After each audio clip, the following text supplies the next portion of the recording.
So, we're just married. நான் உன்கிட்ட ஒரு முக்கியமான விஷயம் சொல்லணும். Oh really? நானும் சொல்லணும். சொல்லு. நீங்க சொல்லுங்க. பரவாயில்ல, நீயே சொல்லு. பரவாயில்ல, நீங்களே சொல்லுங்க. Hey, wait, I'll see. Hi Usha. Hi. ஒரு ஹஸ்பண்ட்னா எப்படி இருக்கணும்னு நினைக்கிறீங்க? He means a lot to me. இப்ப கூட பாருங்க, காலிங் பெல் அடிச்சதும் என்ன எழுப்பி விடாம அவன் போய் பார்த்தான். இந்த மாதிரி ஒவ்வொரு ஹஸ்பண்டும் தான் வைஃப்காக சின்ன சின்ன விஷயமும் செய்யணும். ஆனா என்னைக்கும் அதை சொல்லி காமிச்சிடக்கூடாது. ஹாய். நீங்க சொல்லுங்க கிஷோர், ஒரு மனைவினா எப்படி இருக்கணும்? மனைவி என்ன மாதிரியான ஒரு உறவுங்க அது? எல்லாருக்கும் நம்ம அம்மாவை ரொம்ப பிடிக்கும், ஆனா அவங்களை கல்யாணம் பண்ண முடியாது. அதுக்காக தான் ஒவ்வொரு ஆண் வாழ்க்கையிலையும் மனைவின்னு ஒருத்தி வரா. என்னை பொறுத்த வரைக்கும் கட்டில்ல மட்டும்தான் அவங்க நம்மளை தாங்கணும். கட்டில இருந்து இறங்கிட்டா காலம் ஃபுல்லா நம்ம தான் அவங்களை தாங்கணும். அவங்களுக்காக என்ன வேணா பண்ணலாம், எந்த எக்ஸ்ட்ரீமுக்கு வேணா போகலாம். ஒரு ஒரு ஒரு லிமிட்லெஸ் சாக்ரிஃபைஸ், அது அவங்களுக்காக தான்.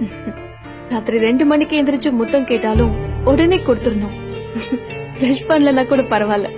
கோச்சிட்டு ஒரு நாள் ஃபுல்லா பேசாம இருந்தாலும் காலையில எந்திரிச்சு பார்க்கும்போது அவளை அறியாமையே என்னை கட்டி பிடிச்சி படுத்துருக்கணும். புதுசா ஏதாவது பிராண்ட்ல நாப்கின் வாங்கிட்டு வந்தா கூட அதை சும்மா கொடுத்துட்டு போகாம ஓபன் பண்ணி சாஃப்டா இருக்கான்னு பாத்துட்டு கொடுக்கணும்.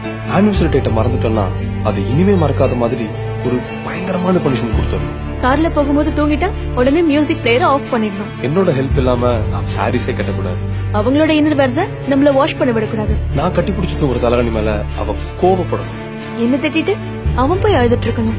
காதல சொல்ல மட்டும் கூடாது, காட்டணும். வெறுப்ப காட்டக்கூடாது, சொல்லணும், உடனே மறந்துடணும். ராத்திரி தூங்க விடக்கூடாது, காலையில எழுந்திருக்க விடக்கூடாது. காதலும் காமமும் வேற வேற இல்லைன்னு எனக்கு தினமும் புரிய வைக்கணும்.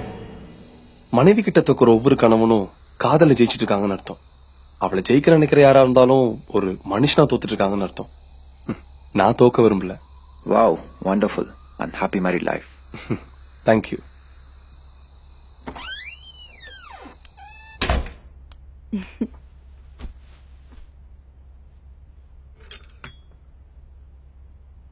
ஏய், அது என்னோட காஃபி கப்.